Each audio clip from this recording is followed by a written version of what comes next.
అన్న మీ పేరేంటన్నా? గొర్రెంటరత్నం నా పేరు. ఇప్పుడు కూటమి ప్రభుత్వం వచ్చి 8 నెలలు అయింది కన్నా, పాలన ఎలా ఉంది?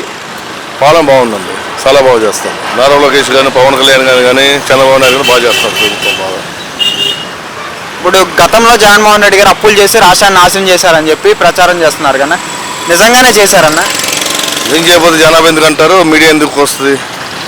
మీడియా అంతా చెప్తున్నారు కదా, ప్రభుత్వం దాదాపు 14 లక్షల కోట్లు అప్పు చేశారని చెప్తున్నారు కదా, చేస్తుంది. మొన్న తిరుపతిలో ఒక అపశృతి జరిగింది కన్నా, 6 చనిపోయారు. దాని గురించి ప్రభుత్వం ఎలా చర్యలు తీసుకోబోతుంది?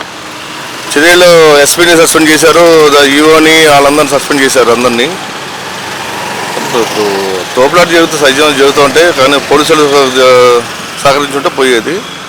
పోలీసులు కొద్దిగా సకాలంలో అదే తలుపు తీయడం, అందరూ నెట్టుకు రావడం, దానివల్ల తోపులాట జరిగి జనాభా చనిపోయారు. అన్న, ఇప్పుడు ఆరోగ్యశ్రీ పథకాన్ని ప్రైవేట్ పరం చేశారని చెప్పి జియో రిలీజ్ అయిందిగా, అది పేద ప్రజలకి అందుబాటులో ఉండనట్టేనంటారా?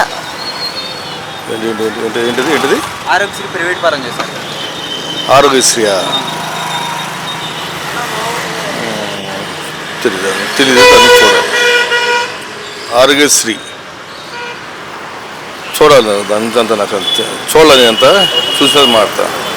సూపర్ 6 అమలు అవ్వబోతుందని అంటారన్న? అన్నీ అమలు అవుతున్నాయి కదండి. దాదాపు ఇప్పుడు రేపు ఉగాది నుంచి లేడీస్కి ఉచిత ప్రయాణం కూడా కల్పిస్తున్నారు. సంక్రాంతి నుంచే అని చెప్పి అన్నారు ముందు అన్నారు. తర్వాత అంటే వీళ్ళు అంటే సీఎం గారు అందరినీ అటు పంపించారు కదా, అంటే దాని గురించి మొబిలైజ్ చేయమని చెప్పారు అందరికీ. రావడం కొద్దిగా టైం పడుతుంది కదా, ఉగాది నుంచి ఇస్తామని చెప్తున్నారు. జగన్ గారికి చంద్రబాబు గారికి డిఫరెన్స్ ఏంటన్న?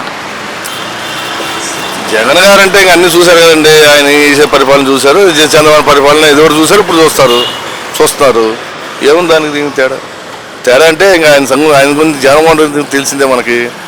చంద్రబాబు అంటే ఇప్పుడు కూటమి ఏర్పడిన తర్వాత అన్ని నిధులు ఉన్న విశాఖపట్నం నిధులు తీసుకోవడం కానీ 2 లక్షల చిల్లర కోట్లు తెచ్చారు కదా నిధులు, ప్రాజెక్టులు చేస్తారు. ఈయనంటే అభివృద్ధి కార్యక్రమం చేస్తారని ఆయన అంటే ఇంకా ఆయన గురించి తెలియదు జగన్మోహన్ రెడ్డి గారి గురించి మనకి.